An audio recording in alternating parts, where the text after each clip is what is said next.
Good morning. Today 18 November 2024. આજે આપણે પ્રભુના વચનોમાંથી નીતિ વચનોનું પુસ્તક અને એનો 10મો અધ્યાય અને એની 15મી કલમ પર ટૂંકું મનન કરવા માગીએ છીએ. પ્રોવર્બ્સ ચેપ્ટર 10 વર્સ 15. અને પ્રભુનું વચન આપણને આ પ્રમાણે કહે છે, દ્રવ્યવાન માણસનું ધન એ તેનું કિલ્લેબંધીવાળું નગર છે, પણ દરિદ્રીનો નાશ કરે છે. અને આ પ્રભુનું વચન જ્યારે આપણે જોઈએ છે, અત્યારે જે આપણે ફર્સ્ટ કલેક્શન ઓફ સોલોમન પ્રોવર્બ્સ એટલે સુલેમાનના જે ખાસ નીતિવચનોનો સંગ્રહ, અને એમાંથી જે નીતિવચનોમાં જે સુલેમાનના પ્રથમ એ કલેક્શનમાં આ મૂકવામાં આવ્યા છે. અને એ જ્ઞાની વચનો પ્રમાણે ખાસ કરીને જે વ્યક્તિગત સલાહ સૂચનો એ આ જ્ઞાનના વચનોમાં મૂકવામાં આવ્યા છે. અને એમાં આજનો જે કલમ, આજનો જે 2 ભાગ છે, અને એમાં પેરેલલ જે અત્યારે આપણે જોઈ રહ્યા છે, અને એમાં જે બાબતો આપણને શીખવા મળે છે ને, તો વેલ્થ સિક્યુરિટી, જે આપણી પાસે દ્રવ્ય છે એની સુરક્ષા એ કેવી રીતે કરી શકાય, અને પૃથ્વી પર એ ધનવાન માણસની બહુ જ મોટી એ બાબતો એ આપણે જોઈએ છે કે જાણે એવું લાગે છે કે કોઈની પાસે ધન હોય, મિલકત હોય, એ માણસ શ્રેષ્ઠ છે, અથવા તો એને એ બધી બીજી બાબતોની જરૂર પડતી નથી. અને એટલે વેલ્થ ઓફ રીચ એ સ્ટ્રોંગલી સિટી, અને એટલે જે મજબૂત કિલ્લે બંધવાળું જે નગર છે એ કહે છે કે આ ધનવાન માણસ પાસે હોય છે ને, એટલે એને એવું લાગે છે કે એ એની સુરક્ષા છે. પરંતુ નીતિવચનોના પુસ્તકમાં જ્ઞાન એ પ્રમાણે કહે છે કે ધનવાન માણસને એ દેવના રાજ્યમાં પ્રવેશવું એ સહેલું નથી. અને એટલું બધું લખવામાં આવ્યું છે કે સામાન્ય વ્યક્તિ કરતાં પણ બહુ અઘરું હોય છે, કારણ કે ધન એ માણસને એ કંટ્રોલ કરી લે છે. અને ધન એ માણસને એ જાણે કે પ્રભુના માર્ગમાં અથવા પ્રભુના વિચારોમાં ચાલવા માટે એ અડચણરૂપ ઘણી બધી વાર બની જતું હોય છે. ચોક્કસ પ્રભુ એ ધન ચાહે છે, અને પ્રભુ આ પૃથ્વી પર બધી જ જરૂરિયાતો આપણી પૂરી પાડે છે.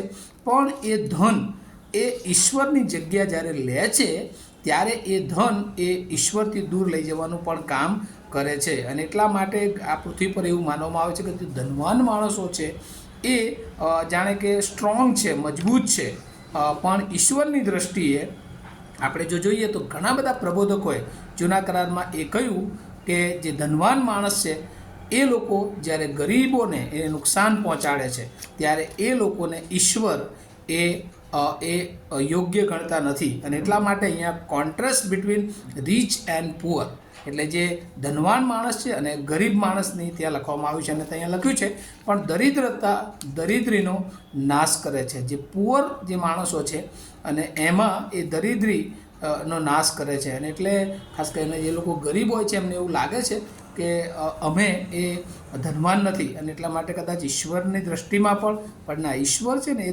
દરેકને માટે સરખું એ બાબત જોવે છે. એ ગરીબ કે ધનવાન માણસની જોતા નથી, પણ એ જ્યારે ઈશ્વરનો સ્વીકાર કરે છે, ઈશ્વરની આધીનતા પ્રમાણે જીવન જીવે છે, ઈશ્વરની બીક પ્રમાણે જીવન જીવે છે, ત્યારે પ્રભુ એ બંનેને સરખી રીતે જોવે છે. પ્રભુની દ્રષ્ટિમાં એ ઇક્વાલિટી છે, કારણ કે આ પૃથ્વી પર જન્મ લેતા પહેલાં કોઈ માણસ એ ધનવાન કે ગરીબ હોતો નથી, પરંતુ ઈશ્વર એ માણસ તરીકે આ પૃથ્વી પર જન્મ આપે છે.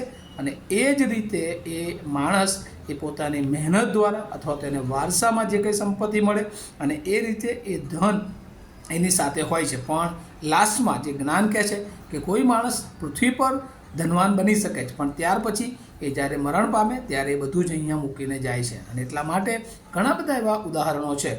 અને એટલા માટે ધન એ ઈશ્વરનો એક આશીર્વાદ છે. અને ઈશ્વર તો કહે છે કે બાઇબલ આપણને જે વચનો શીખવે છે કે બાળકોએ પણ યહોવા આપેલું ધન છે, તો આપણને જે કંઈ ઈશ્વરે આપ્યું છે ચોક્કસ પ્રભુ આશીર્વાદ આપે છે. પણ એ ધન, એ વેલ્થ એ આપણી સિક્યુરિટી ના બને, કારણ કે આપણી સિક્યુરિટી એ દેવમાં છે. અને એ વસ્તુ કે જ્યારે આપણે ઈશ્વરની જગ્યાએ એ ધનને મૂકીએ છીએ, ત્યારે આપણે પ્રથમ પ્રાયોરિટી એ વેલ્થ અથવા દ્રવ્યને આપીએ છીએ. અને જ્યારે એવું કરીએ છીએ ત્યારે ઈશ્વરને એ ગમતું નથી. ગમે એટલું ધન હોય, પણ જો આપણે ઈશ્વરના આજ્ઞાંકિત બાળકો તરીકે જો આપણું જીવન જીવીએ છીએ, તો ચોક્કસ એ ધન એ ઈશ્વરના મહિમાને માટે, એ સમૃદ્ધિ એ આપણી પાસે જે કંઈ છે બધું પ્રભુના મહિમાને માટે ચોક્કસ ઉપયોગી થઈ શકે છે. પણ એ ધન દ્વારા આપણે પ્રભુથી ઉપર જો નિર્ણયો લઈએ છીએ, પ્રભુના કાર્યને અડચણરૂપ થઈએ છીએ, તો ચોક્કસ એ પ્રભુને ગમતું નથી. અને એટલે જ પ્રભુ કહે છે કે ગરીબ માણસને કદાચ પ્રભુનો સ્વીકાર કરવો એ વધારે સહેલો બને છે, પણ એ ધનવાનોને માટે કઠણ છે. કેમ? કારણ કે એમને લાગે છે કે આ પૃથ્વી પર અમારે હવે ઈશ્વરની જરૂર નથી, સિક્યુરિટી અમારી આ ધન છે, પણ એવું નથી. એટલે હલાવો આજે સવારે જે લોકોને ઈશ્વરે આશીર્વાદો આપ્યા છે, જે લોકો ધનવાન રીચમેન તરીકેની ઓળખમાં છે, એના માટે ખરેખર પ્રભુનો આભાર. પણ એ યાદ રાખીએ કે એ ધન એ આ પૃથ્વી પર જે ઈશ્વરના ઓળખનારા બાળકો છે એની સિક્યુરિટી નથી.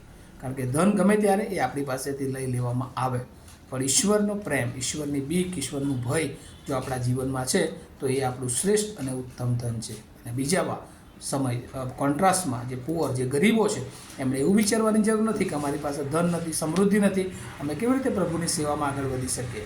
પણ પ્રભુ તો હૃદય ચાહે છે.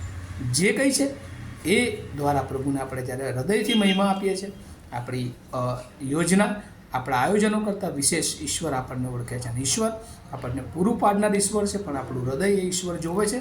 ઈશ્વર બહારના દેખાવ તરફ જોતો નથી. અને એટલે ગમે તેવી પરિસ્થિતિમાં હોય, પણ જો આપણે પ્રભુને આજ્ઞાંકિત છીએ, પ્રભુની આધીનતામાં છીએ, પ્રભુની બીકમાં છે, તો પ્રભુ ચોક્કસ આપણને અનંતકાળિક રીતે એનામાં એ આશીર્વાદિત કરી શકે છે. આ વચનો દ્વારા પ્રભુ એની બહુ કૃપા એ ધનવાન માણસો અને ગરીબ માણસો બંનેની સાથે રાખે, અને બંને એકબીજાને મદદરૂપ થાય, અને આખરે બંને દ્વારા દેવનો મહિમા થાય. એ દેવની યોજના છે. એને સમજવાને માટે પ્રભુ એની બહુ કૃપા આપણને સર્વને આપે. પ્રાર્થના કરીએ.